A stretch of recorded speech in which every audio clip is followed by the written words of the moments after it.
Welcome to an episode of Inspired Voices, the reality show edition. And with Inspired Voices, as you know, it's about motivation. It's about helping others see different perspectives and stuff like that. And with that type of thing, relationships is also a big part of it. And so, with this episode, the reality show edition, we are covering Love is Blind. And to my left, your right, we have my fiancée, Sibar. Or Sybil. Or Sybil, if you want to be an American about it. Fair enough. So we're covering Love is Blind, right? So you got me into Love is Blind? Is that what it is? I forget what happened. I very much got you into Love is Blind. Yeah. You had never watched Love is Blind before, and when we first started dating, I think like a new season was about to come out or something. And I wanted to watch it, but we were spending so much time together. I knew like this was gonna need to be an us thing. So is that what your plan was for the beginning? It wasn't a plan. It was an intuition. And it was a correct one. So we started watching Love is Blind, and thankfully you were into it. And then you were also open to watching all of the previous seasons of Love is Blind. Yeah. So, we did that. It gets crazy in the season, so, gotta. So that was like our cute late night show that we would watch. And then you took it to the next level, and we went through all of the countries with the exception of Japan. Like we tried to get into Japan, Love is Blind. I think after we didn't finish the first episode. Yeah. But other than that, we've been to Mexico, Love is Blind UK edition. What was it, Brazil? Yeah, I think so. And then we had Argentina. I get confused between the Love is Blind and the Ultimatum. Oh, we'll also watch that one. But no, we've lots of Love is Blind South America. We watched the spinoffs, the After the Altars, the whole deal. Yeah. So when season 8, Love is Blind in Minneapolis, came up, you thought this would be something that might be good for us to talk about because we do this in real life every day anyway. The fact that we as humans, we go on dates, we experiment with other different types of people, and it could be crazy sometimes. And some of the topics that come up, we definitely will then be like, let's press pause. Yeah. What would you do in this situation? Right. So.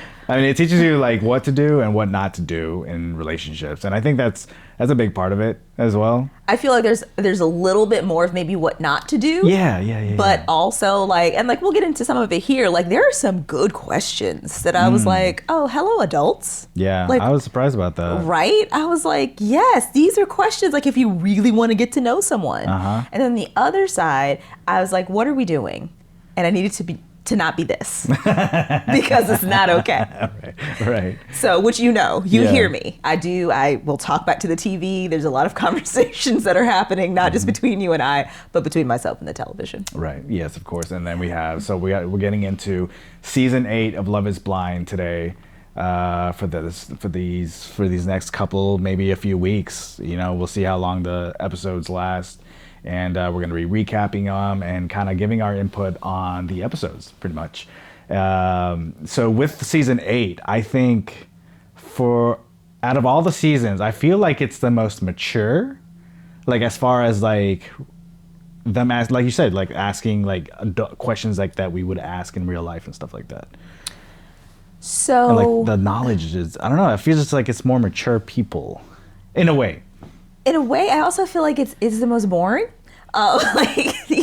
These first 6 episodes, it was a lot. Yeah. Especially the first 2 are over an hour. And no, all of them were an hour 10. A little bit of change, yeah. But I think the first 2 were especially long. We were pause. How long is this? How long have we been doing this? Yeah. But I think I'm interested to see how it progresses after these first 6 because being in the pods for 6 episodes, I don't think we've ever done in the pods for 6 straight episodes. Right. I think 4, maybe a little bit into 5 was the max. Right. And kind of the way they followed some of the couples slash non-couples that we don't realize, like all of this going on was interesting. Like I feel like every season Love is Blind like tries to do a little something else and potentially misses the mark. Yeah. So we're gonna see how it all ends up, but there was definitely some gems. Yeah. In the first 6. I'd say so. Yeah. So today we are covering Love is Blind season 8. We are covering the episodes 1 through 3. So if you have not watched it, spoiler alert, right? If you watch this episode, so go back, watch the episodes, come back, and let's get into the follow-ups and the recaps and the. Or honestly, if you just don't feel like watching it and you just want to listen to us for the recap, also okay. That's true. Quick notes. There you go. Okay, so let's get into it. So first episode, Love is Blind season 8. So we get into the first episode. First of all, like that, you know how like in the beginning of that first episode, there was like a preview of what's to come kind of thing. Now Vanessa is like, this is the biggest season yet. I'm like, I don't know, maybe. Every season's the biggest season yet. I appreciate the enthusiasm. Right, it's very dramatic, is what I'm saying. Yeah. But go ahead. So yes, as part of that intro though, you know, we get our little teasers that we know are going to be dramatic throughout the season that we're like looking forward to. So in the first snippet, we get the voiceover that I believe he knew what I look like the whole time. Yeah. So we know it's coming at some point. And we're like, all right, bet. So pods open. We have our montage of our ladies, of our men. And you kind of start the just the intro to like all of these people, like most of which you are never going to see again. Right.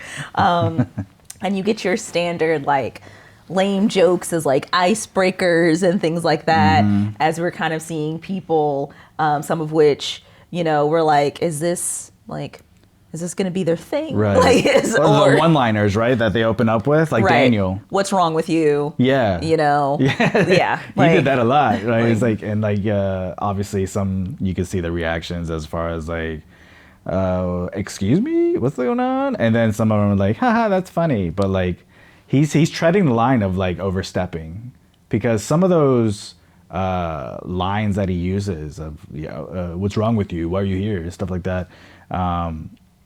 It's best to actually look at the person when you're saying that, because you could tell by their expressions that they're joking. Of course. But in this scenario, not going to happen. I actually think it was David. Daniel's our short king. We're going to get into. It was David. Yeah. Because he talks about it later. Right. So essentially we start with Daniel, once again, our short king. Yep. His term at 5'8". Right. Like, this is the thing for Daniel. He mentions it twice within like the first 5 minutes. Yeah. You know, it's like, okay, we get it. And he's very concerned that that's been an issue in the outside world. I actually think it was the first minute he mentioned it twice.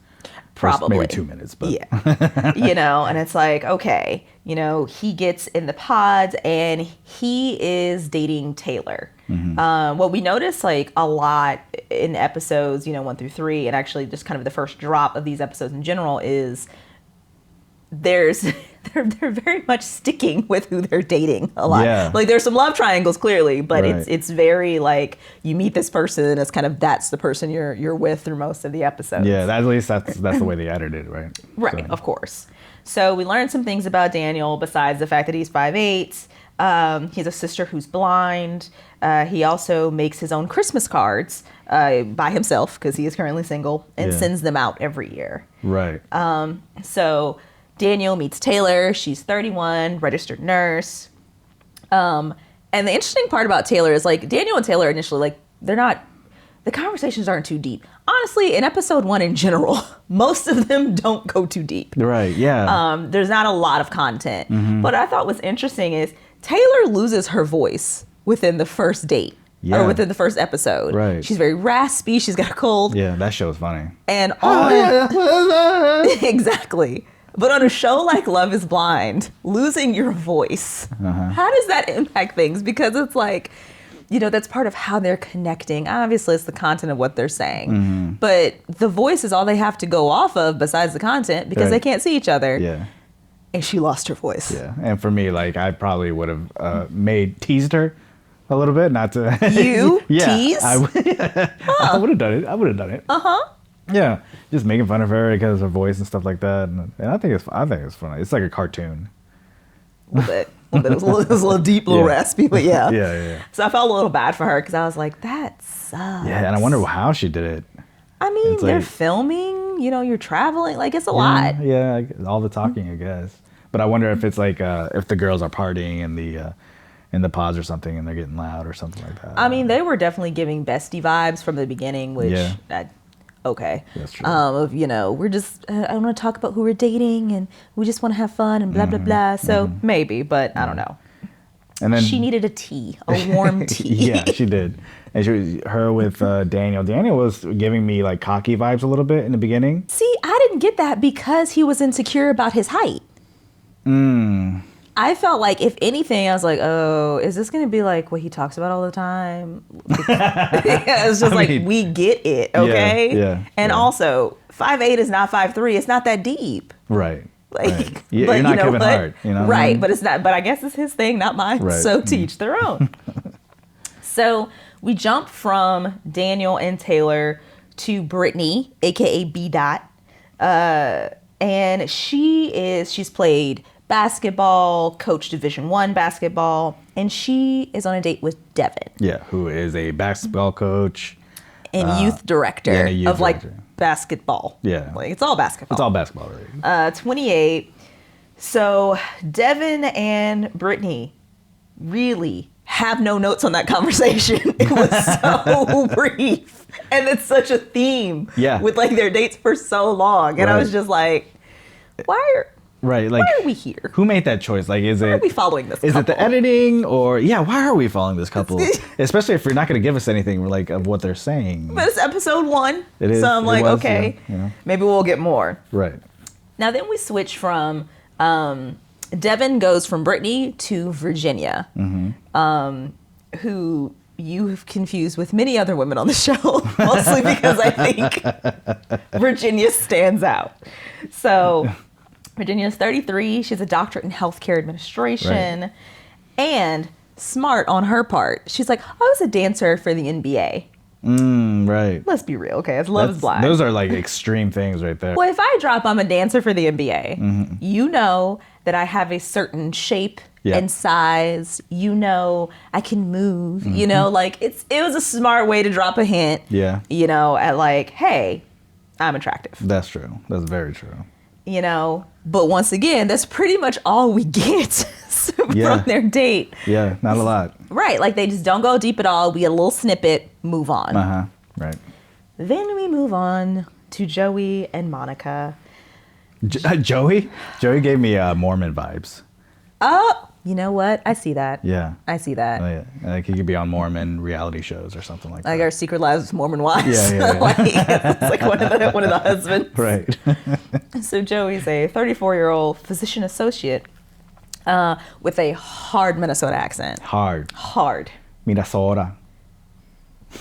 Something like that. I don't know. I'll work on it. And he is self-described as giving golden retriever vibes. Yeah. Accurate. So especially with the hair. Accurate. Yes. And the shirts and just all of the things. Yeah. Oh yeah, the shirts. Yeah. That's funny. Can't forget about the shirts.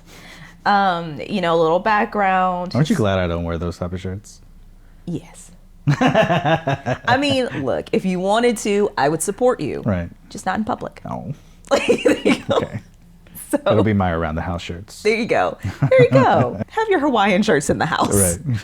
So his sisters are his best friends. One of his sisters did pass away. And it was interesting because he also mentioned, I should mention this. He's talking to Monica, who is 27 years old into marketing. We basically know nothing about Monica besides she likes to swing dance. Like there's, at least at this point, like there's not much. But Joey does go a little deeper with her You know, And I think Joey likes to swing dance too, right? Yes, Yeah. they both, they're the couple that likes to swing dance. Right. So if they end up together, I want to see swing dancing at the reception. Yeah, exactly. Break it out. Yep. You know, but it's interesting because Joey mentions that he was originally homeschooled, and immediately you're like, that tracks. Yeah, that makes sense. And then he went to public school, and thankfully ended up being good at football. Right. And got offers from D1 schools for football, but he didn't go because he didn't want to leave his sisters. Like, yeah. That's a bold move right there. I mean, it says a lot. D1 is top ranking stuff, you know? I mean, it's definitely, and to get an offer, which I'm assuming is like a scholarship to go to college, and he talks about how, I'm not sure if it was this episode or not, but it's in the early episodes where he talks about how, you know, he was helping to take care of his family. You know, he's opened accounts for his mom and things like that because she's not good with money. Oh, yeah. Was that Joey? Yes, that's That was Joey. So, like, he had a lot on his plate. So for him not to go, you know, shows, you know, something about what family means to him, his character, things like that. That's true. You know. It's very true. So immediately I was like, okay, all right. We're going to see where this couple goes. Like, he doesn't strike me as the guy who's going to be the player, who's going to be playing the field and seeing what he can do. No. Right. You don't get like he's going to cheat on you vibes? Absolutely not. I do get the golden retriever vibes. I will be very surprised if that happens. Sir. Like, I feel like he's very self-aware, and it is true. Like, because when you see him, even the guys in the lounge were lovingly, I hope, like mocking him, like what kind of how sweet he is, especially with that hard accent. Right. So, Yeah, I very much get the golden retriever energy vibe from him. So then we meet David and Lauren. So David is 32, he's in medical sales, and then Lauren is in 30 in educational sales, but she was formerly a teacher. We learned from Lauren that she switched roles because she was not getting paid a livable wage as a teacher. Right. So accurate. Shout out to the teachers. Thank you. And it was, you know, the move she needed to make. Right. Now, David is the guy who opens up with, so what's wrong with you? Yeah. That's a choice. Why are you here? Yeah. That's a choice. And it's interesting because then he basically describes himself as the guy who was, it was always about looks guy. You know, because he's like, he used to be shallow, right? He used to be shallow, and he wanted to change that. Well, he says, you know, I was in medical sales. So Right. everything I was around, you know, like the Botox and the fillers and all these things. And I was just like, okay, so he's the classic, it was about looks guy. Right. You know, Right. he's our shake of the season from back in the day with Shake and Deep Tea. Like, it's like, okay, we'll see where this goes. Yeah. But he said he was trying to change that. But you can see throughout the episodes that, like, it kind of pops out from time to time and stuff like that. His old ways, I guess you could say. Dave is on the struggle bus He's on the for a struggle bus, lot of these episodes. Yeah. And we don't get much else from this interaction, but then we move from Dave and Lauren to David and Molly. Now, Molly is interesting because she's our 29-year-old executive assistant who has never had a serious boyfriend. She's never been in a serious relationship. Yeah. At 29. Right. I wonder if she's like, you think she's that picky? Or if she's just doesn't care? I don't know. Get Like, what do you think? picky vibes from Molly. Right. I get more, I'm certainly not going to chase you. More nonchalant. Yeah. And if it doesn't, she said, like, for a multitude of reasons, like, you know, it just kind of didn't work out. Right. And I feel like she's been okay with that. Yeah, I feel like she's okay with situations not working out. Right. Which is, I mean, you got to be strong to, you know, not let emotions affect you in that way. You know? And I think they do. Yeah. You know, but I also think, like, what do you think about someone being 29 and never have been in a serious relationship, and then being like, I'm going to go on this reality show where we're going to get married in 4 weeks? Yeah, yeah, that's a choice. That's a choice. It's a jump. I'm curious, kind of like, I don't know if she can handle it. She's been strong all these years of not being committed and stuff like that, but I don't know if she could handle, like, going from single to marriage in a month. You know what I mean? there was a bit of a disconnect for me. Like, I didn't get, like, where the urge was all of a sudden coming from. Oh, yeah. To go from, you know, it's never really worked out, to let me go on this show in particular. You know, there are other, you know, dating shows where it doesn't have to be so permanent so quickly. Yeah. You know? Well, I know that some, I know actually a couple girls whose friends always say you should go on the show, you should go on the show, just because they're always single or something like that. So maybe that's why. I don't know. It could be a reason. Well, I was one of those girls. Yes. You were. But after that was only after the first season. My girlfriends were like, "You should go on the show," Yeah. and I hadn't watched it. And then COVID hit, and I was like, "Oh, let me watch Love Is Blind." I finished it in like 2 days, and I was like, "This is amazing." Lauren and Cameron, of course, pulled at my heartstrings, and I was like, "Maybe they're right. Maybe I should go on the show."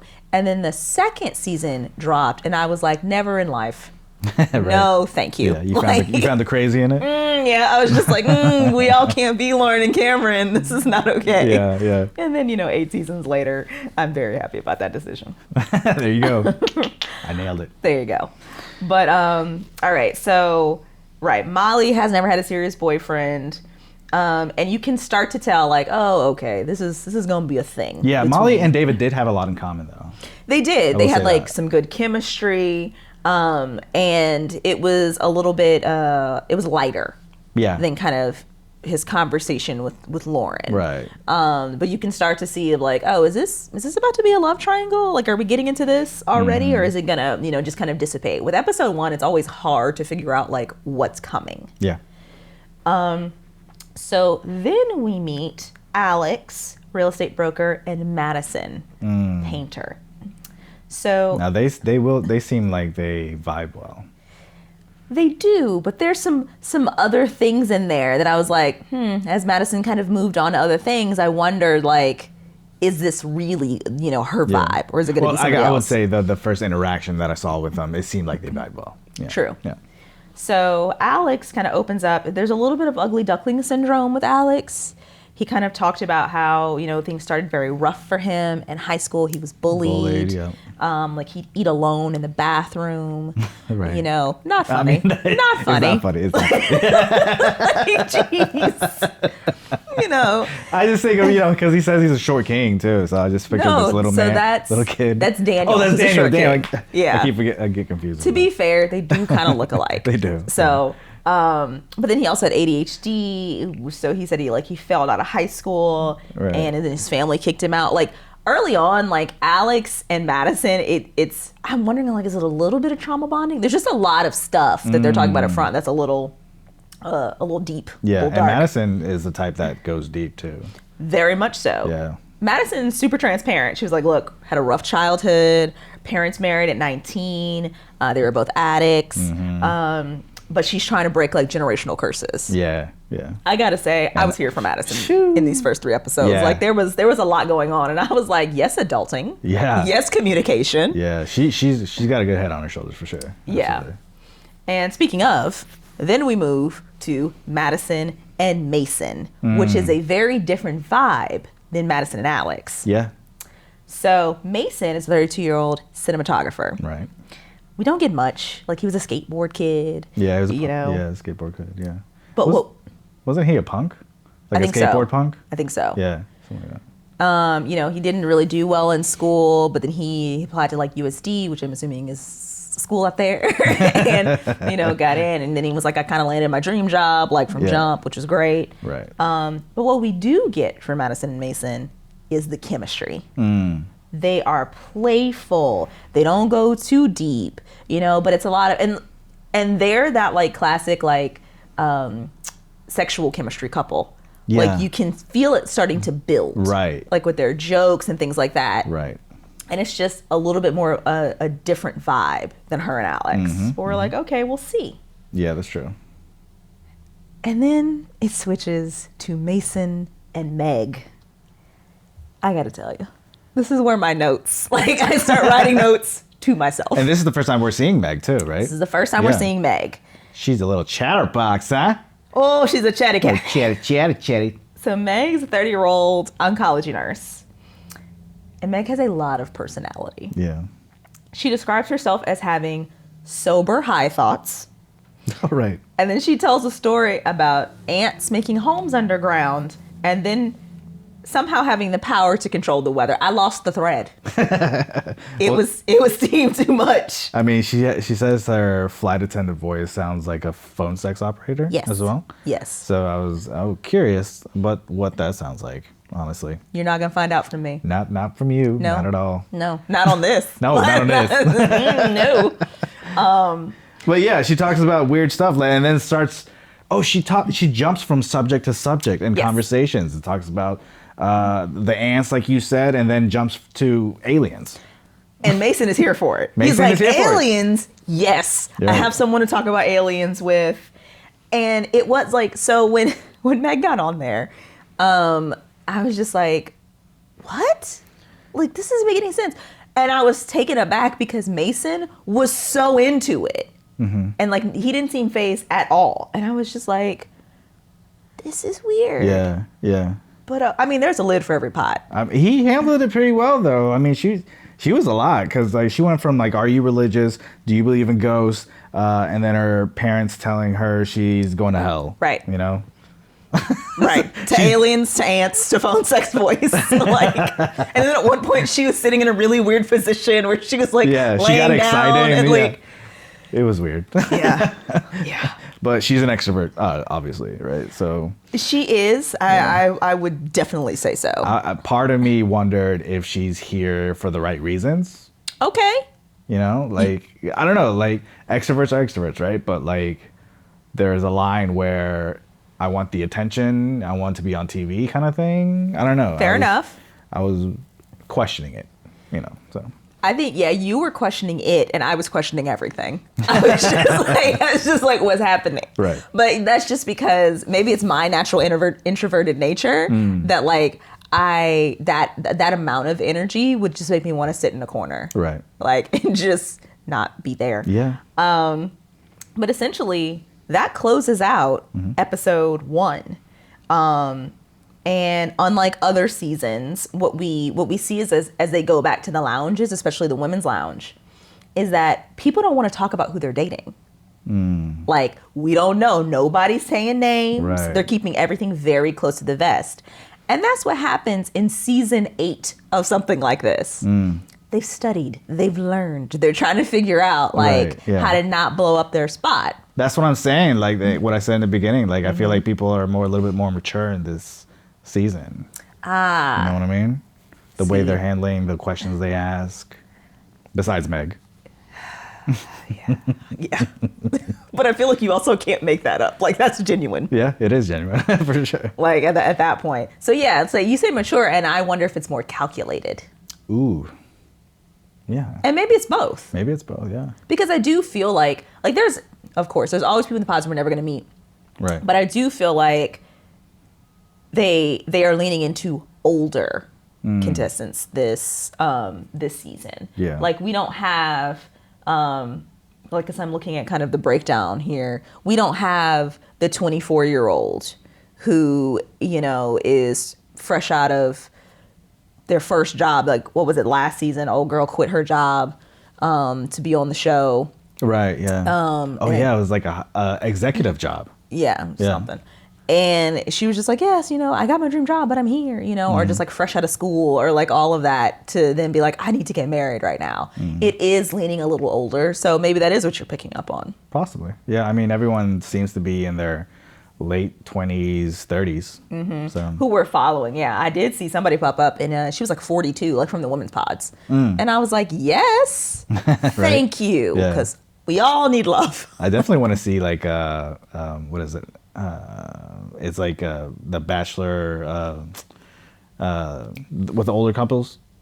Golden Bachelor. Golden Bachelor. So like Golden Love is Blind or something like that. I think we can just stick with Golden Bachelor or Golden Bachelorette. And I feel like we also need to cover that because we will also be watching that. Yes, okay. All Thank right. you. Love it. But to see it in Love is Blind, that'd be cool. That'd be cool. I also think if anybody hasn't seen Later Daters on Netflix, please go check it out. That's a good one. It was a gem. Yes. And I truly hope, I think Michelle Obama produced it. Oh, right, yeah. I truly hope they pick it up, we see it again, because if they do, I definitely believe we will be talking about that. Yeah, that's a good one. Yeah, absolutely. Yeah. Highly recommend. For sure. But so, after Love is Blind, we get into episode 2. Episode 2. We start out with Daniel and Taylor. Fun fact. We basically only see Daniel and Taylor like one time every episode. Yeah. Like, I was like, weird. Who are they? Every single time they pop up. Right. You're like, huh, David, Ben, who? No, it's Daniel, our short king. Yeah. Taylor still doesn't have a voice. Yeah. But Daniel's excited. He went into the room very excited about it. He did. Yeah. But one thing we do find out is that Taylor has a lip tattoo of Taco B, because lip tattoos fade quickly and the bell had faded. So it was just Taco B. So question for you. What type of lip tattoo would you get? Ooh, what type of lip tattoo? Yeah. Huh. Maybe Short King. Short King. I'll pull a Alex. Is it Alex? It's Alex, right? It's Daniel. Daniel. It's Daniel. Daniel, Alex, Daniel. Okay, fair enough. I only could ever get a lip tattoo. First of all, it seems very painful to me. Like, it seems like a very sensitive spot. And then it fades? I wonder, though. I wonder if it is sensitive. What was the last time you bit the inside of your lip? I mean, yeah, that hurts. Right? Yeah. But I have gotten a labret piercing once. For like a day, then the ball came out and I couldn't. And you were just like, meh. Yeah. It was like Christmas Eve. They were closed for the next day, so I just let it close. Some of your stories. Yeah. Some of your stories. But I don't remember that hurting too bad. I just wonder how many nerves are actually in there for it to hurt, but I don't know. All right. Yeah. Well, apparently it was worth it. Taco B. Then we go to Sarah and Ben, another couple you basically only see one time per episode. Right. So Sarah is a 28-year-old oncology nurse. Yeah. Ben is a 27-year-old. I literally wrote, don't know what he is. Wasn't paying attention. Yeah. We get into the religion talk there, right? We do. Yeah, because Sarah's sister is gay and not religious, right? So Sarah's not religious. We don't know if her sister's not religious, but we know Sarah's not religious. Okay, gotcha. All right. Yeah. And yeah, Sarah comes through with these, some hard-hitting questions. Right. She's like, hey, my sister's gay, so what are your feelings about the LGBTQ plus community? Right. And Ben, which we will come to find out is a lovely pattern, Ben is like, oh, I'm fine with gay people.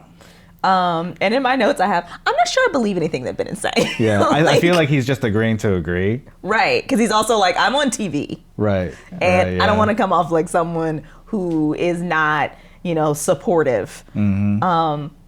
And then Ben kind of switches it on Sarah. And he's like, Sarah then asks Ben, okay, well, I know you're religious. So do you go to church regularly? Right. Because Sarah kind of pointed out, like, the hypocrisy of, like, well, it's supposed to be about love. Yeah. But then they're saying my sister's going to hell. Right, exactly. And then she asked Ben, do you go to church regularly? And Ben was like, yes, I do, go weekly. Mm-hmm. And I'd prefer for my partner to go with me. Yeah. And to my surprise, Sarah was like, I'm willing to go to church as long as it's a church that accepts everyone. Yeah. I don't know. I feel like with those type of relationships, when someone goes to church frequently, like every week or something like that, and then someone who doesn't go to church and doesn't really get involved into the religion, it just doesn't really match up that well. Eventually they want them to come to church, but they actually don't. Well, I appreciated that she was open with the caveat of she just doesn't want to go to church where she feels like things would be hypocritical. Right, yeah, that's true. And I do think that is something that is fair in a partnership. Uh-huh. Because I think Sarah is also looking at, like, and we'll get into it as the episodes progress, do our morals match? Do our foundational core beliefs match? Mm-hmm. Which is where things get a little interesting for Sarah and Ben. Yeah, that's true. So now we're moving on to our lovely love triangle with Molly, David, and Lindsay. Because Molly is in the women's lounge talking about David, and she doesn't realize she's in the love triangle. Right. So she slips and tells Lindsay who she's talking to. And Lindsay immediately, smart move, keeps it to herself. Yeah. And starts distancing herself from the situation. Right. And it is a little weird because you can tell, like, Molly is just, she doesn't realize what's happening. Mm-hmm. She doesn't realize she's in the triangle, but she very much is. Yeah.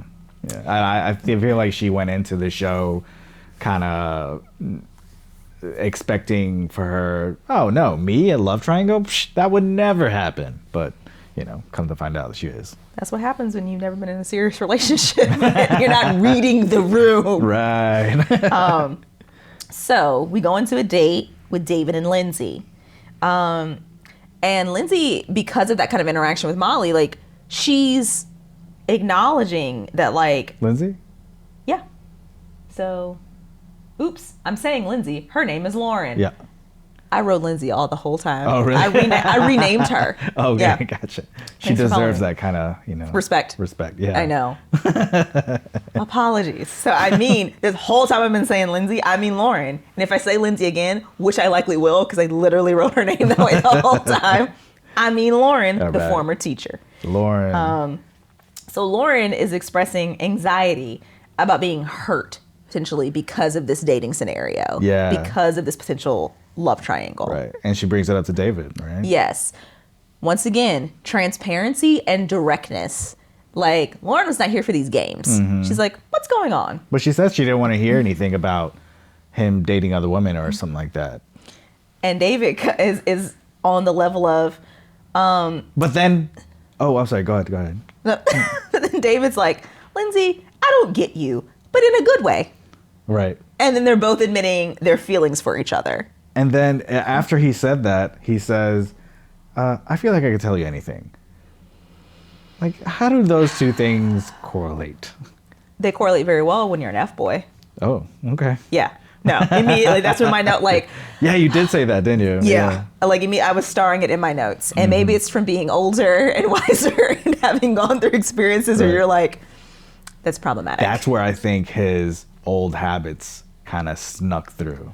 And, like, it's just like the tip of the iceberg. Right. It's like you're just starting. And, like I once had a girlfriend tell me, because I was saying something about a guy I was dating, and she said, well, we're going to call that an orange flag. It's not quite red yet. Right, yeah. We're orange flagging David. Right. Like, it's not quite red yet, but It's we're like his getting true there. colors are about to come out once we get out of the pods. And then, speaking of those true colors, David then has a date with Molly. Mm-hmm. And they connect just on how similar they are. Right.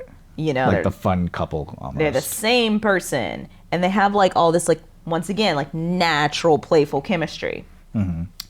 David confesses that his last relationship ended because he cheated. Yeah. And then Molly was like, yeah, she was also, like, a knowing, like, participant in an affair. Yeah. Where she was the other woman. Is that acceptable? Like, do you accept someone who cheated if you were part of being... If you were also a cheater? Yeah. I think it evens the playing field. Yeah. Because But Molly did it in a different way, right? right.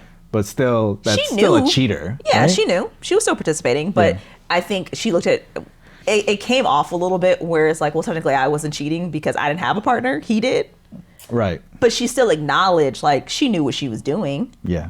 You know, I think in that scenario, it evens the playing field because you can't look at your partner and be like, well, you're a cheater. Well, he could turn right back around and be like, you are too.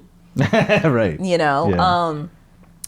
but I think that's interesting. And, like, Very interesting, especially it being his last relationship. Like, that's tough. for me, it was also, he was just like, and you know what? It's just never going to happen again. I'm just not going to entertain it if a woman comes up to me. I'm like, but boo, what made you entertain it last time?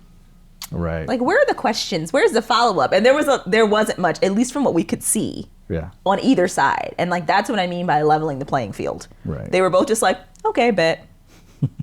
Move Like on. the temptation, the sexual temptation of somebody doing something like that, I don't know. It's like, it's got to be high to the point where you just don't care anymore.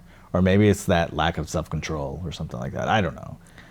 In the first, I would never put myself in a situation that I know you in the first wouldn't. place. Let's just get that out there. I love you. Same. We don't play those games. No, we don't. Like, there's respect, you know. But at this point, David is reinforcing his feelings for both Molly and Lindsay. And it's really, you can see how both women are walking away from the pods feeling confident in their connection. Yeah. because Dave is doing everything he can to make the person he's with in that moment feel confident. Right. But also by being like, no, I've never had a connection, like this one. Like, he's giving those type of lines, which we know by season 8, please don't. And they picked it up too. They Yes. picked it up that he's really good at making the person feel good. He validates the feelings of the person he's with. Exactly. Which is dangerous when you're with multiple people. Yes, it is. Like, and it's on film, so they can run that back. Yeah. Which it also explains why he cheated. What do you mean? Because if he's validating the person he's with, that person's gonna, reciprocate, and like that, it's gonna build up to a point. He may have trouble drawing boundaries. Yeah. Yeah. And that's not good in a relationship. No, it's not. So okay, we go back to our golden retriever couple, Monica and Joey. Yes. And they're having one of the dance dates with headphones. Right. I'm not gonna lie, I think it's cute. I love the dance dates. They're cute. It's cute. It's all right. Cute. No, really? No, it's cute. Uh-huh. It's cute. All right. And Monica talks about being between jobs because she's taking care of her grandmother with dementia. And Joey very lovingly reassures her, don't feel bad or anything because you're between jobs, because that's what you're doing. Yeah. He definitely understands that. Yes. I think that's when he was talking about I have a separate retirement account for my mom because she's not good with money. He's very big into family. So on that, definitely align. Right. And at this point, I put in my notes, golden couple ? How every season there's a couple who we're you're going to be boring. You're going to get married. Nothing's really going to happen. Right. They need that one couple to be a success every season. Right. Because, these last several seasons, the numbers have been dwindling about people even making it to the altar. Right. So they need at least one who will make it and get married. Things always change. But at this point in episode 2, I am voting that they will be the couple. Yeah, I think so too. So in that same, when they were dancing and stuff like that, she was teaching him how her dad dances and stuff like that. It's oh, that's an interesting experiment to have somebody, okay, put your arm like this and then do this, and to see if it's they come out the same. You know what I mean? And he did the best he could. He did. And she gave good description. He did. She did. Yeah. All right, then we jump to Alex and Madison. There's really not much going on in this day to have 2 notes. Their furnaces about cuddling, and Madison sleeps with the stuffed animal, a Beryllian. Yeah. Which will come into play a little later. Right. And yeah, that's literally it. That's probably why you just skipped that. Because then we move from to Madison and Mason. I will say, how they started to break it down the second episode made it much easier to follow. That's because true. they were just oh, you're with this person, then we're going to put you with your love triangle person. Right. And it just kept going that way. Yeah, the order was nice. Right. And yes, Mason does sound like Matthew McConaughey. He does, yeah. And that's when I started to notice. I was oh.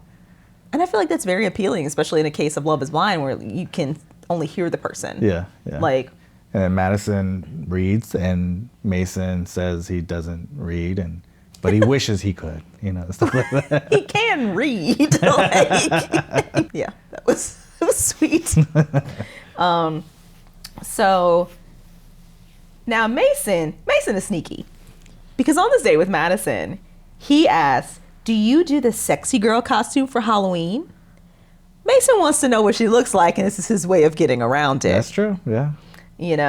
And she plays along, and she talks about how she do the sexy outfit. She can also go goofy. And once again, you see it's a very different vibe with Madison and Mason versus Madison and Alex. It's a lot more playful. It's a lot more flirty. With Madison? Yes. Yeah. With Madison and Mason. Yeah. Compared to Madison I feel and like Alex. it's more sexual tension. Facts. Yeah. Yeah. And so he said he wanted to break through the wall and cuddle with her. And you said? I don't remember. With his penis. Oh. Facts. Yes. I love that. That's what you remembered. But case in point.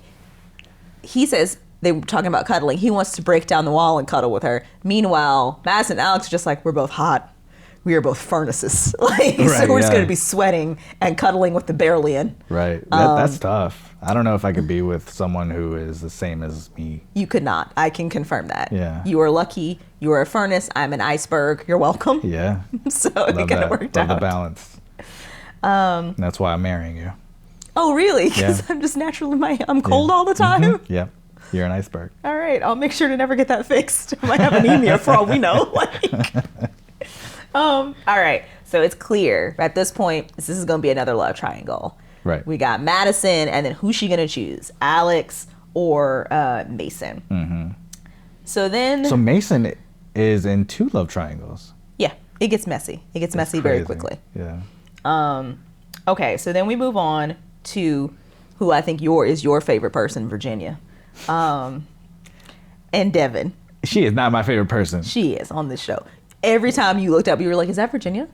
And I'm like, no, that's Madison. And you'd be like, wait, but is that Virginia? No, it's Taylor. And I'd just be like, buddy, not everyone they is look Virginia. like a Virginia. I don't know. Mm-hmm, not this one. So it's Virginia and Devin. And I literally wrote, really nothing going on here. They talk about what she's wearing.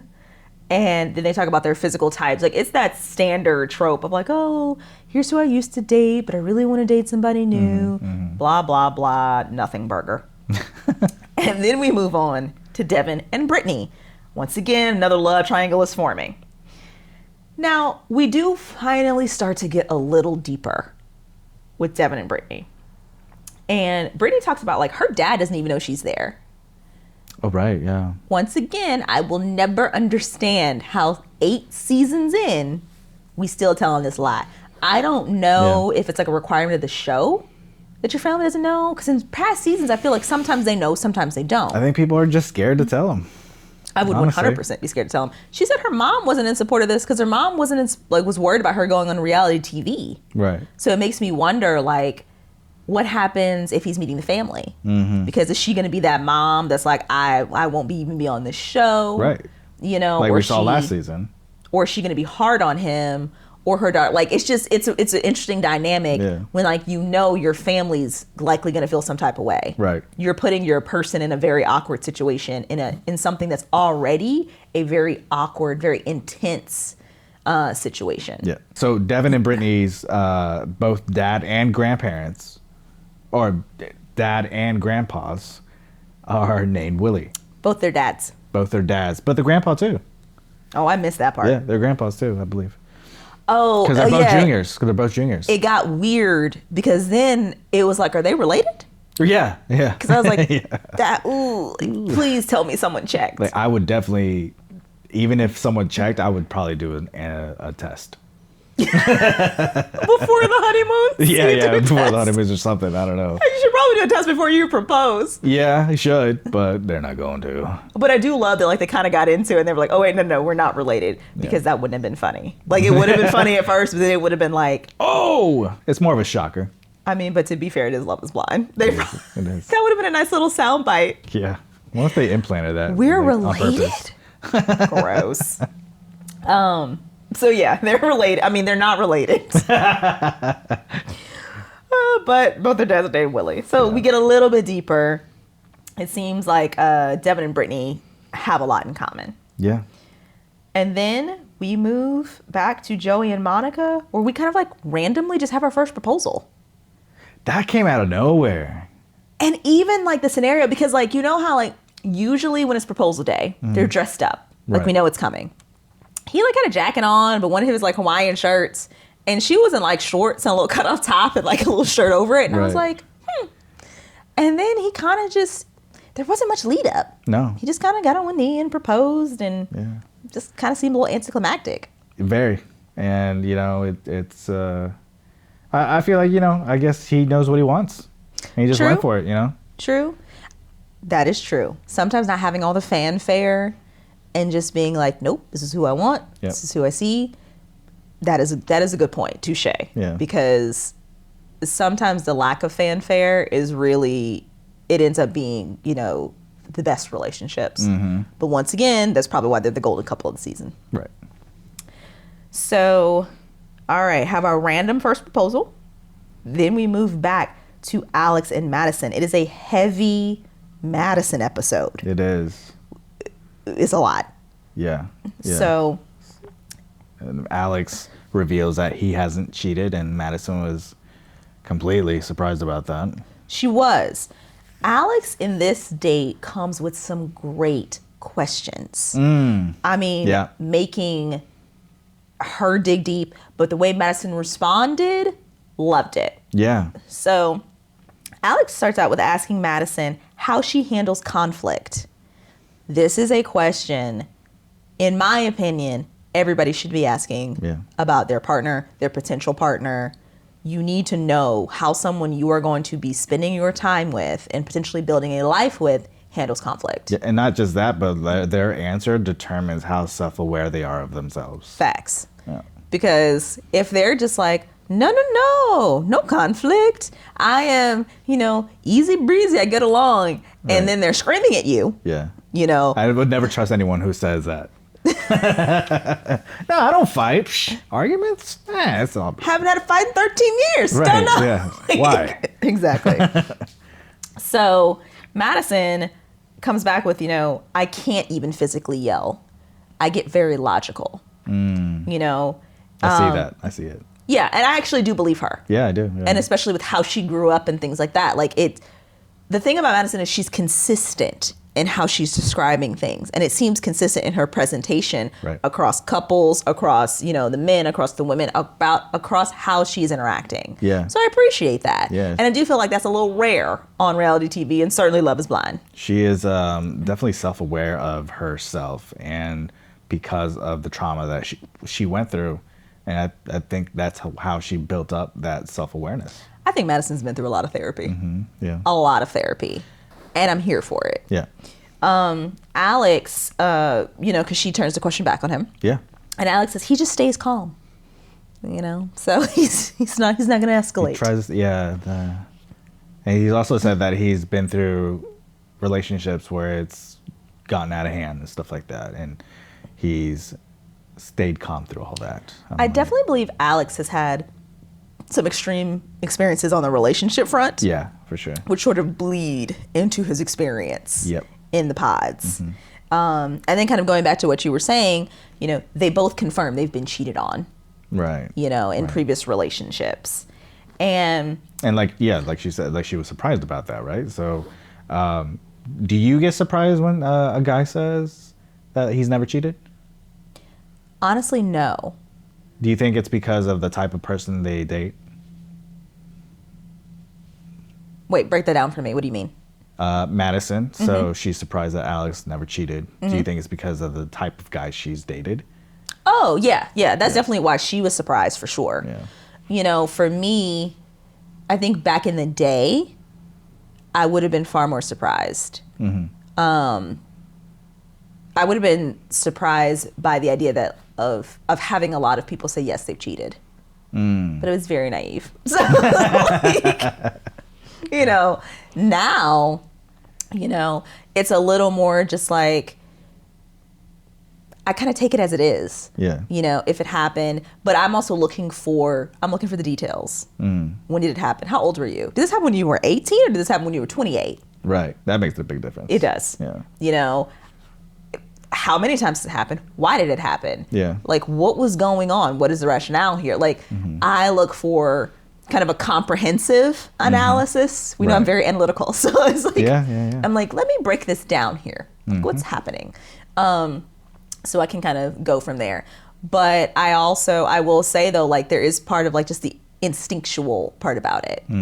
Like, if I feel like I've got to worry, yeah, relationships are hard enough. That's true. Not putting myself in a situation where I'm feeling like I got to worry. Especially when they're like a natural flirt.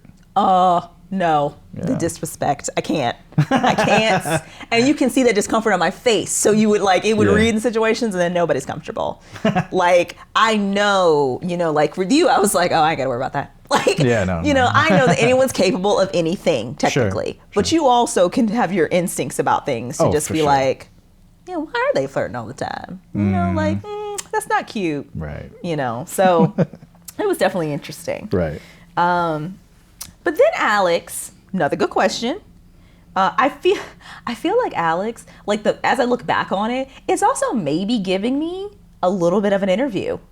You know those dates you go on, and they're like, "So what are your goals in 5 years? Or have you invested in a 401k?" Like it's a little bit like that. And I didn't clock it the first time, but now I'm looking back, that's what I'm feeling like it is a little bit. Right. Yeah. And he comes with ask Madison if she's worked through the cheating, being cheated on. But then the conversation kind of like shifts to attachment styles. Yeah. And Madison, self-aware queen, says she has an avoidant attachment style. So I was like, she's a runner, she's a track star, but she contextualizes it. Yeah. And she says, like, my parents chose drugs over me. That is why I have this attachment style. Right. It's not an excuse, it's an explanation. Like, it is what it is. We are made up of our experiences. Sure. But she was like, this is who I was, But she was like, that's who I was when I was unhealed. Exactly. Yeah. Alex comes back with, he's an anxious attachment style. But upon hearing that she's avoidant, Alex starts to get weird. He starts to shut down. Immediately. Yeah. He's pacing around that couch. Yeah. Just like, you can see the thought bubbles of just being like, this is a bad idea. I'm getting nervous. She's going to leave me. I've been through this. Right. He just kept being like, well, I was just with an extreme version of you. Yeah. I don't know if I want to be with your type or person. He put her in a box quick. And like, to Madison's credit, like, she didn't get mad. No. She was trying to like communicate and break it down, but it was like talking to a brick wall a little bit. Yeah, it was. You could tell Alex had was starting to make up his mind about things. Exactly. And I was like, oh, okay. And she wasn't being avoidant. Ironically. Right? But he was being anxious. Because you could tell that she's healing. Yeah. Or she's healed from that. She's doing the work. She's doing the work. And I feel like that makes a huge difference when it comes to relationships. I know. I say all this now. I hope I like Madison later. Like, Right. You know what I mean? They always turn it on you. But then we leave this very deep date where we're talking about lots of things, and we go to Madison and then Mason, where once again, they're discussing what they're wearing, particularly her. And once again, it's smart hints about what you look like. And they discussed, they're playing the question game. Yeah. Like, what kind of character would you play in a movie? Right? Yeah, that's how he would be, I guess she referred to him as like the hopeless romantic. I think hero, so. Right? They play the question game. They have a little dance, date night with the headphones too. Yeah. There's just a lot of flirting. She mentions she has pierced nipples, as one does on a date. Right. Yeah, of course. Would you ever get your nipples pierced? Do you think I'd get my nipples pierced? No, I don't think you would get your nipples pierced. That's, to each their own. It's not my ministry. Right. Mason also says that he has a big fear of not articulating himself well, but he feels comfortable with her. And I think as the episodes progress, this may also become a theme for Mason. Right. And then we jump to Mason and Meg from Madison and Mason. Yeah. And yes, Meg does the exact same thing. Yeah. And they jump. One question after another. Where do you want to live? How many kids do you want to have? Da, da, da. One after another kind of thing. But Mason, consistent as he wants to be, then asks her about, that same Halloween question, same Halloween costume question. What would you be, the sexy girl? What kind of costume? Meg follows suit. Actually, basically has the same answer as Madison, and she's like, "Oh, sometimes I go sexy, sometimes I go goofy." I would appreciate a girl that goes goofy. Yeah, that's like my type of girl. I don't know. As I sit here, I'm like, am I going goofy? I haven't done Halloween in a really long time, honestly. Like dressed up. But to be fair, we were thinking about wearing adult onesies to the last Halloween party, but we were tired and we didn't go. Right. I'm tired now and older. I just want to be I just want to be comfortable. Right. Like I did the cute things when I was like young. Right. You got it out of your system. Exactly. So yeah, Meg talks about how she thought she would go to college and meet her person, which is, typical. And I'll say more so typical also depending on like where you're from. Yeah. You know, what type of family. Like personally, I thought it would be the same thing because that's what, you know, had happened to people in my family. And then that like did not happen to like the 10th degree, like at all. But then because it didn't, she went and lived her life. Yeah. You know, did other things. And then they discuss like kind of what you were talking about, like reincarnation. Do you believe in soulmates? Yeah, she said if what would you come back as, right? And I think he said a dolphin. Yes. Yeah. Because the sex is still good. Meg said, yeah, Meg said a butterfly. Yes. Like, huh. And they were talking about how those two could mate because, you know. Butterflies and dolphins. Yep, that makes sense. Butter dolphin. Moving on. Moving on. So after the date, Meg goes back to the pods or the ladies' lounge and talks about how the energy has switched up. She can feel that Mason's energy has switched up. And like it doesn't really make sense to her. Like she's not sure. She's like, it's different. Mm-hmm. She can't quite put her finger on why. Wait, who are you talking about? Meg. Meg, okay. Yeah. Different in a bad way, right? Right. Yeah. Right. Like she can tell it's different, but she's not sure why. Right.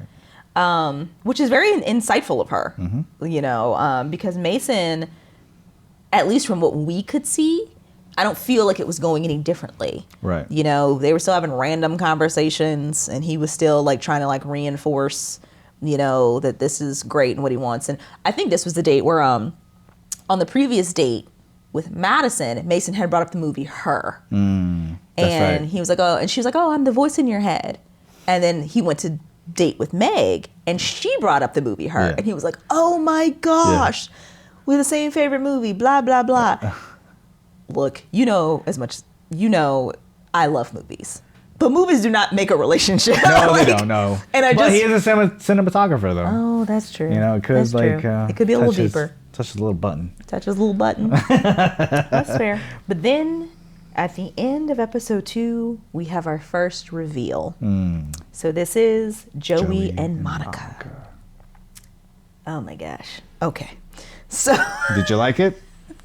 Like is so relative. I will say. Oh wait, no, hold on. That we go into the reveal, and then episode 3 gets into the actual reveal. You're right. Yeah. Thank you. So we go into the reveal. In episode 3, we're left off before they meet. Yes. And then episode 3 opens, and it's called Hunger Games of Love. Yes. This is where things start to get real. Oh shit. And we open with the meeting between Joey and Monica. Yeah.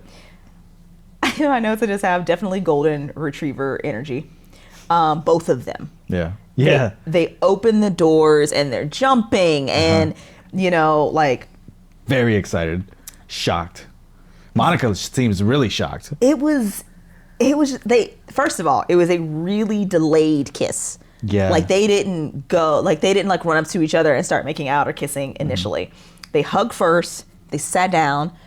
They went and got champagne, which we haven't really seen. Yeah, that's true. That's new. I don't know if they have a sponsorship or something, but they went and got champagne. But Monica, just like this whole time, she seems so shocked to the point where I'm like, oh, is she questioning it?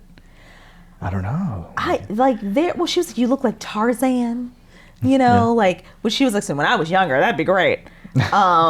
You know, she comments on Joey's hair.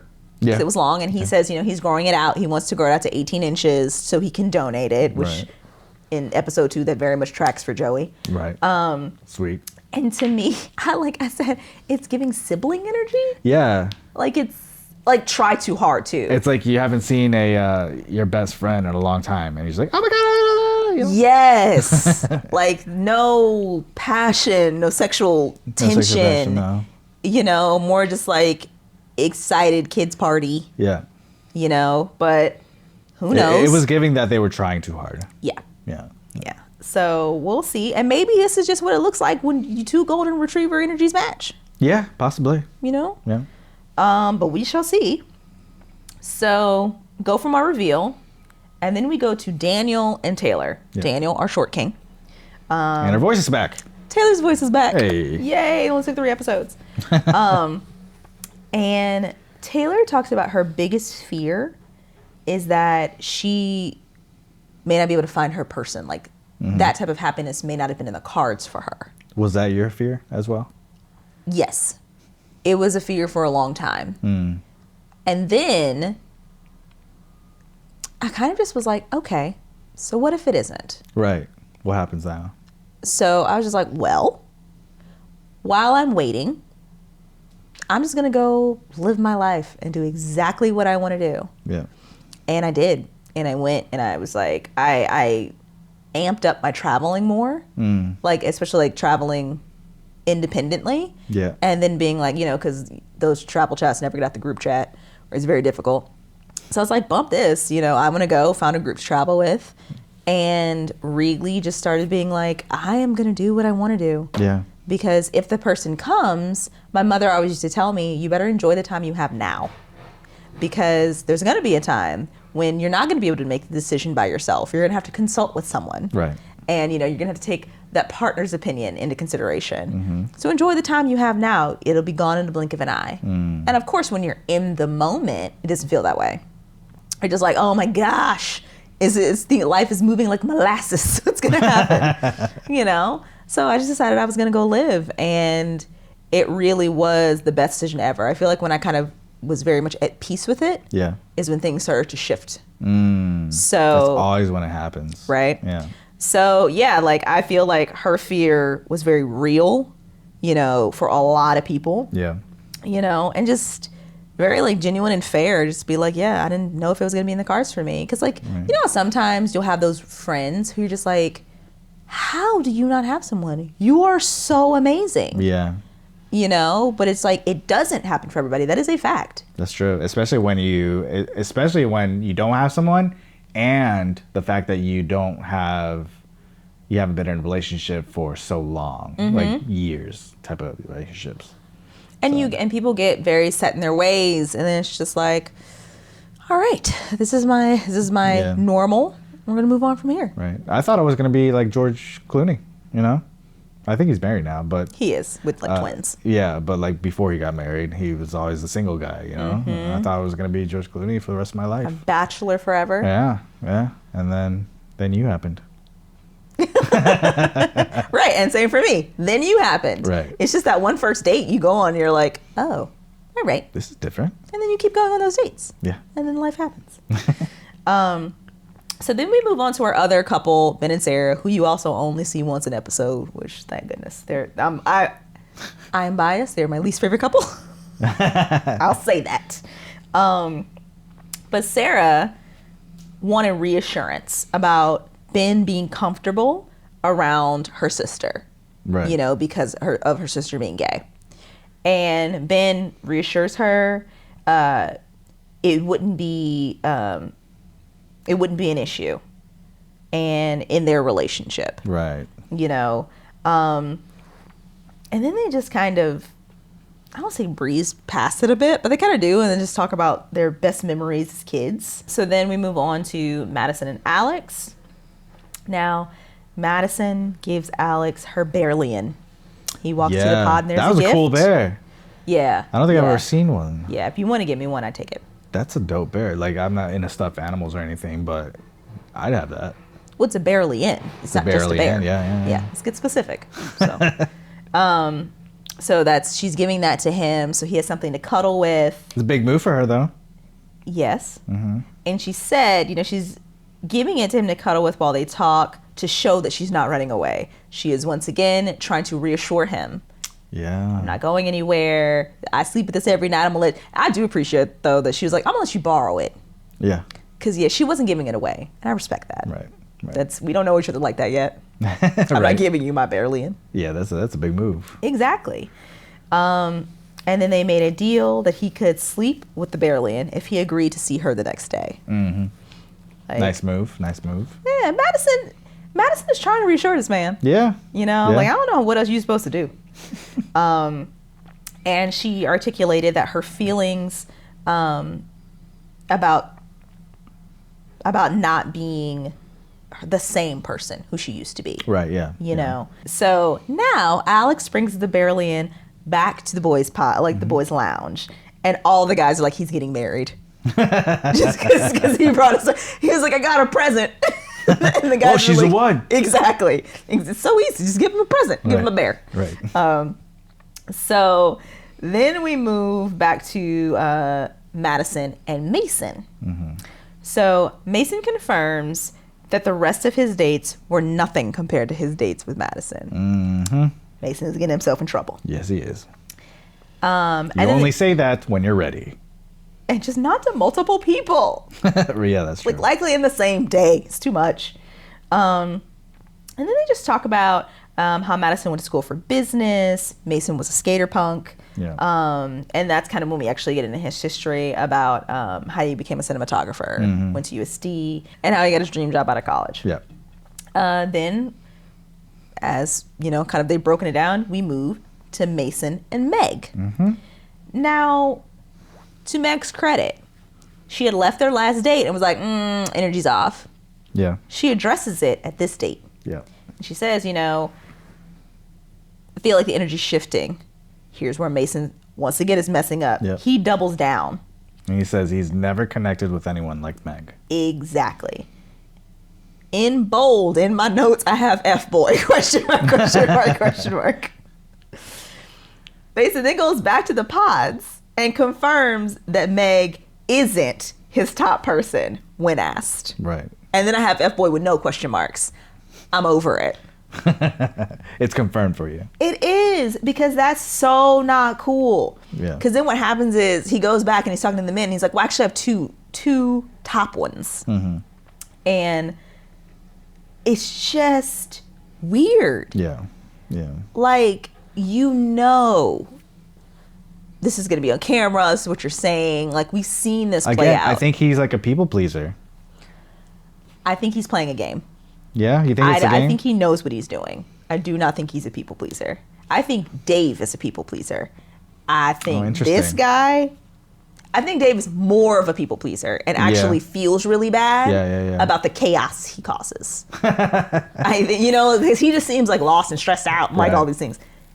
Mason, on the other hand, nah. I think he wants to keep people on the hook to make sure he can just kind of have somebody. Yeah. And keep going. Yeah, that's true.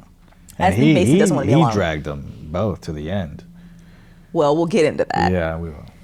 But all right. So then we move on to Lauren and David. So they talk about kids and like running a house with somebody, and then David says he could see himself proposing to Lauren. And we see why Lauren feels the way she feels about Dave, because he's reinforcing these things. Yeah. And David says he doesn't act like this in the real world because he's afraid to show that side, meaning the softer side that he's showing with Lauren. And it's like, is that healthy to have? No. No, not at all, right? No. I think that's a red flag. I'm going to give it an orange. Orange? At least he realizes that he's not doing it. He's insightful to be like, he's not comfortable so you're like enough. halfway there. Like, he's not comfortable enough in his daily life to be as vulnerable as he's being now. Right. And that can be a struggle for a lot of people. Yeah. But also, it is still a concern. Like, you don't want somebody who they can only be themselves around you. Right. That's a very stressful life to live. Very, yeah. And especially because David is a good 33. Yeah. At our big ages, you hope that you're moving towards really being able to be your authentic self all the time. Yeah. It's just too much work not to be. Exactly. And if you're not, then you need to reevaluate who your friends and the people you're surrounding yourself with are. And I feel like that's part of the struggle that David eventually has. Yeah. When he's like melting down because he just doesn't, like, he can't put it all together. And according to him, he's fighting feelings and blah, blah, blah. Yeah. Yeah. But, so David, I had put in my notes, David has the age-old decision of, do I go with someone I would normally go with, Molly, who he is like describes as we're the same person, or do I go with someone different, Lauren? What about you? Was I somebody that you would go with normally, or was I somebody different? It depends on what aspects. Being someone who's emotionally available was someone different.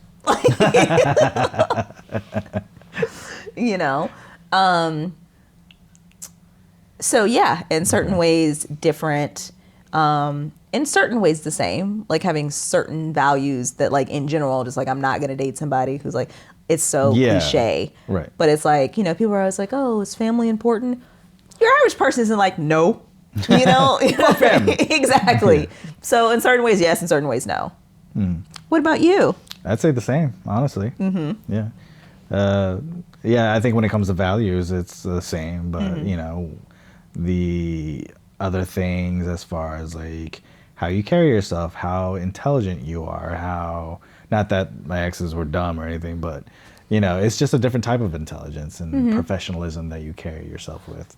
And I thought that was different for sure. Oh, thank you, sir. No problem. All right, so we move on to, oh, I did start saying her name correctly eventually, Lauren. It was a long day. Yeah, it's probably because I asked, who's that? And then you were like, Lauren. Right, you're right. All right, so Lauren and David.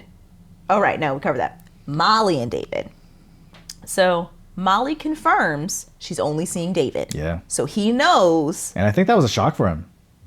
I was Yeah, like, oh, really? Oh, I didn't know that. I don't feel like he was like super aware like, of like how the relationships were progressing. Uh-huh.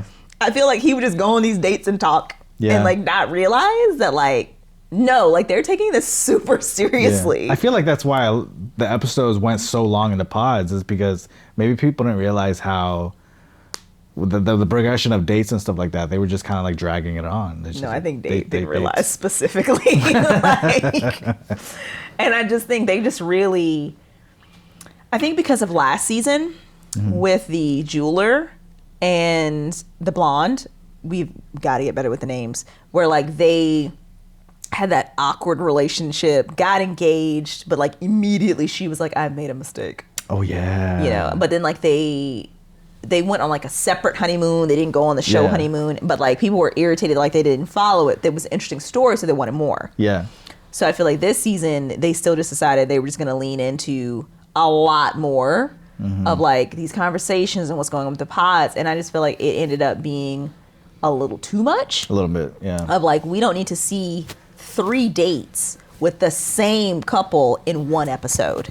Yeah. And like that's what it got to the point, like that's what we were saying. And then you randomly had certain couples like Sarah and Ben and Daniel and Taylor, who you'd only see them at like one episode, like one time an episode. Usually at the top, they get them done with, and then they move on to other people who had like love triangles and stuff. Or like Devin and Brittany, or Devin and Virginia, or something like that. Oh yeah, but to be fair, they ain't have nothing to say. Yeah, that's true. It was as far as we know. As far as we know. True, very true. All right, so Molly confirms she's only seeing David. And then David brings up schedules, like how would it be, you know, running the household, blah, blah, blah. But then they get into kind of religion, politics, like that discussion. The hard discussions. Which was really nice. Yeah. Like, because at this point, like they hadn't really gotten deep. No. Not David and Molly. And I don't think I've ever seen on the Love is Blind in general, like them talk about religion. No, they're talking about religion probably, but not politics. They did in the DC season. Oh yeah. And they also had a I can see really that in DC. poignant abortion discussion with Bartice, and I can't remember the name of his fiance at the time. Yeah. They had a really poignant abortion discussion in that season, but I do think it's an interesting theme that's come up in more than one couple. Yeah. In this season, which I like. It makes it interesting because like these are real life conversations, so let's have them. Yeah. You know, so they both say, you know, they believe you do not have to agree 100%, you know, but it's permeating so much of your life. You know, like David brings up that dating apps now even have like a political status. Right. You know, and true, they do. Yeah. And I can say I certainly swiped a certain way, like my preferences for that. Right, of course, yeah. So I'm curious, like when you were on the apps, like did you get that? How specific did you get with your criteria? I mean, I definitely like, because the section was what's your religious status, you know? I mean, political status, and I would say Democrat, you know, or liberal. I forget what they're kind of one of those things. Yeah. As far as sometimes I would get conservative people wanting to talk to me and stuff like that, even though it's on my profile that I'm not conservative. And you know, I would still kind of talk to them and stuff like that, but then they would kind of say certain things that are like, no. So you gave it a chance. I gave it a chance. And did not just, swipe left immediately. Right. Exactly. Right. And that kind of sounds like what David was talking about, where he's like, look, Republican-wise, I believe there should be less taxes and less government. Yeah. But he was like, Democrats have better hearts. And I was just like, that's a good good an interesting way to put it. Yeah, it's a good way. Yeah, it's pretty accurate, honestly. And then they talk a little bit about, views on LGBTQ plus community. And basically, it's that we love everybody. You know, like they were both very aligned on that. And I thought it was a very interesting question. They kind of end the date with David asking Molly that if they get married, would she be cool with this being their story? I think it's a cool story to have. Yeah, I think it is too. It's unique. Not a lot of people go through that. Well, it's becoming less unique at season 8, but I know what you mean. Out of the millions of people in the U.S. It's like we met on reality TV and we couldn't see each other. Yeah. But yeah. I wonder, like, how many people pay attention to, like, the story of how they met. That's true. I mean, I've had a couple, like, stories that, like, would have been cute had it worked out, but the person was no. So... I think something that helped us is that we talked about it. We talked about how we met to each other and like what we were thinking and all that stuff on multiple occasions. And I think that's what helped us kind of also remember how we will never forget how we met. Yeah, I mean, I don't think we will. Yeah, no. All right, Molly goes back to the pods or the women's lounge. And then they built a fort. Out of towels. It wasn't towels. It was blankets. It was blankets? Those are little ass blankets. They weren't cute blankets. I mean, I think the producers needed to give them at least a big ass blanket. Especially since they wanted to. I think the producers should have not been like, build a fort, ladies. Yeah, that was a terrible fort. You were very judgmental of the fort, but you build good forts. I get it. Yeah. But like, it was giving very kumbaya. We're all a team. We're not dating the same people. Right. It was a very different vibe than other seasons. Yeah. And I was just like, what? This is weird. I don't know. Usually I'm here for the fort building, but this time I was, no, thank you. Right. And then amongst the kumbaya, Molly confirms that David said she's his number one, but that's not really what we saw. Right. When they go back. And then poor Lauren is like absorbing all of this because Molly still doesn't realize she's pissed that Lauren is the other one he's talking to. Yeah, yeah. And she leaves the fort frustrated. Right. Yeah. And that is how we leave the women in the pods or in the women's lounge. And then we go back to Virginia and Devin, your favorite. So Virginia gives her thoughts about where she sees herself in 5 years. Yeah. And she confirms that she's not dating anybody else in the pods. So Devin knows he's her number one. Yeah.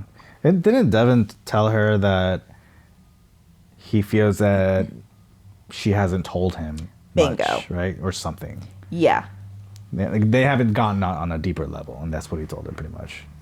To me, that reaffirmed that what we were seeing was more so likely what was happening. Because he's like, I think at that point, he's like, we got 2 days left, and I'm not really, like, if we're going to continue with this, I need to know everything about you. Yeah. And you should know everything about me. Right. And it just seemed it had been very surface level, very brief, like every time we talked to them. Yeah. And I definitely appreciated him saying that because it was like, oh, okay, you understand, like, you just can't marry somebody who you really don't know. I mean, you could, but we've seen how that works out. Yeah. Not well. Pretty much. And then we essentially see the opposite when Devin goes to talk to Brittany next. Right. And Devin, he's struggling to make his choice, still, which I don't get. But because to me, it just seems like, him and Brittany have that like good, natural, easy, like we can talk about things rapport, but to each his own. Well, they talk about basketball a lot, don't they? I think he wants to talk about basketball in general to everyone, but yes, I think you're right. Yeah. They play the question game, and they talk about the adoption of Devin's siblings, because I think he's one of 5, and they adopted 3, and then he has like a younger sister or brother or something. Yeah. You know, and then they talk about Devin's middle name. It's Early. Early. It's giving dream girls. Yeah. You know, but it's also important, like, you're dating someone to marry them and you don't even know their full name yet. Oh, right. Like, these are things people don't think about on this show. Yeah, that's true. Like, you meet someone, like, and they've already proposed to you and you're like, what's your last name? Yeah. So you're like, you should know that because it's going to be your last name too. Right. You know? Well, nowadays, you know. True. Yep. True. But you should still know. Yeah. Yeah. You should literally know the full name of someone you're about to marry. Mm-hmm. So we move back to Madison and Alex. So at this point, Madison you can tell she's really starting to lean in to Alex being her guy. Right. And Alex seems to affirm her, you know. And she says, you know, I wouldn't mind just focusing on you. Once again, showing she is down for Alex. Yeah. You know, helping to reaffirm him. Reaffirm, yeah. And we finally get a little bit lighter with these two. Like, she posed some light questions, which was like a nice change up. Yeah, they talk about food and then how they're both lactose intolerant. Yes. And my guess, they still probably ignore that. So they're going to just fart on each other every night if they have cheese. According to Instagram, that's healthy for couples. So, you know, whatever works. Cha-ching. Madison had posed the light questions, which were a nice change up. But then she starts describing how when she gets stressed, she can't eat. Yeah. And then she kind of like goes into autopilot mode. Right. And Alex asks how we could help when that happens. And I mean, she comes back and she's like, basically. I felt like he was trying when he asked that question. He was. I feel like he was trying not to be anxious for once. And he was just like, how can I help you? Yeah. You know? And she was like, nothing. Which was honest. Like, she's just like, well, there's not really anything you can do. And like, I can handle it. You may not even notice. Mm-hmm. But this is what happens. And I will say, the minute she said it, I was like, oh, girl. This man has already tried to run away from you. Yeah. He gets stressed out very easily. And I immediately was like, this is going to be a thing. And now he starts to run away. Exactly the same. He seems scared. But to Madison's credit, she clocks it. And she says, your natural inclination seems to be very fearful. Yeah. And I was like, I think his trauma is holding him back from being in those past relationships. Yeah, like he definitely needs to work through some things and stop projecting that like what happened in the past, like I'm going to project it on this person because she's saying things and it scares me. Right. And like to his credit, like when you can't see someone's body language, when you're just having these kind of like, you know, meeting and you don't have much time to figure it out, it can be scary. Yeah. But she articulates it so well, and she's trying to lay it all on the table. Yeah. And he seems like someone who needs it more in small doses. Exactly. Like, let him work through it, then do the next thing, where she's just like, so here's what's happening. Right. Yeah, so they need to find each other's, like, what process. They need and how they process, yeah. But it's interesting because they seem to come from, they both had a lot of stuff going on growing up. So I do think it's interesting that he seems a little less tolerant of her stuff. True. Than she would be of his. I would expect it to be flipped. Honestly, I would expect them to both be pretty tolerant. Like, yeah. You know, it's a lot of stuff. Life happens. Yeah. It's how you're working through it. Exactly. So then we move to Meg and Mason. And Meg asks a question that I think you should always ask on this show. Do you plan on having sex on the getaway? Right. Because we've had those couples and like they're not aligned. And it's awkward. And it's immediate problems. Yeah. And it's like, did y'all not talk about this in the pods? Like, what were y'all talking about? And then we find out that she hasn't had sex since 2022. Right. And Mason says he would definitely plan on having sex. And that's when we find out. Yeah, she's like, well, it's been a while. Yeah. She only commits to have sex in committed relationships. Exactly. Yeah. So it was a great question to set them up potentially for success on a getaway. And then they just have some fantasy talk, you know, what they like sexually. It doesn't seem like they have deep conversations. Oh, not at all. Yeah. Like, I feel like this is one of the deep questions. And then I will say, like, she did try and address the energy shift. Yeah. So it's like, but it seems like it's always, at least from what we can see, it seems like it's always Meg who's doing, like, even when there are little spurts, it's her trying to be like, what's happening? And they have some fantasy talk, and Mason, likes role play. Meg goes back to the women's lounge, realizes she's either going to be engaged or heartbroken in the end. Right. Then we move back to Mason and Madison. Different vibe. Mason said he's going to talk to other people regardless of how the dates go, but then says he feels uncomfortable because he doesn't want to ruin their connection because he's in relationships with multiple women. Yeah, he doesn't want to hurt anyone's feelings, pretty much, which is a bad sign. And Madison was like, my feelings aren't going to get hurt. Yeah. This is what we signed up for. I'm dating other people too. Right. Like, she handled it like a pro. Like, I'm not going to take that bait, And then Mason, we find out Mason is he's never broken up with anybody. He's always been the one broken up with. We do find that out because Madison tries to do a bit more probing. Like, she's trying to figure it out. She's honest. She has one other connection. And I think she's kind of asking Mason, like, where's this coming from? Yeah. And he's like, well, of course, he's never broken up with anyone because he doesn't feel like giving up. Right. Which is not great in this scenario. No. And he says it's usually from them, they end up breaking up because it's usually from them falling in love with someone else, which is rough. Yeah. And it makes me question, like, either you're dating the wrong type of girl or, like, what else is going on there? Right. On his side. And then when he asked Madison, well, is she the one who's getting broken up with or the one doing the breaking? And she's like, no, I'm usually the one breaking up with other people. She's like, I'm not here for the bullshit. Yeah. Which is like, appreciate it. Exactly. And Mason confirms that there's no one else there that makes him feel the way he feels about her. Madison's not really giving a lot at this point. Like, I think she was at a point where she's kind of giving him a lifeline of, if you want to go, if there's someone else for you, go with them, like. She's sitting over there like stonewalling. Yeah. She says, Madison lets Mason know that she's taking into consideration the other girl's feelings. Yeah. Because she knows, and that's never a good sign. Right. And you're right. She's totally giving the breadcrumbs to be like, if you want to continue, go with Meg. Yeah. Because, like, I'm trying to be nice here.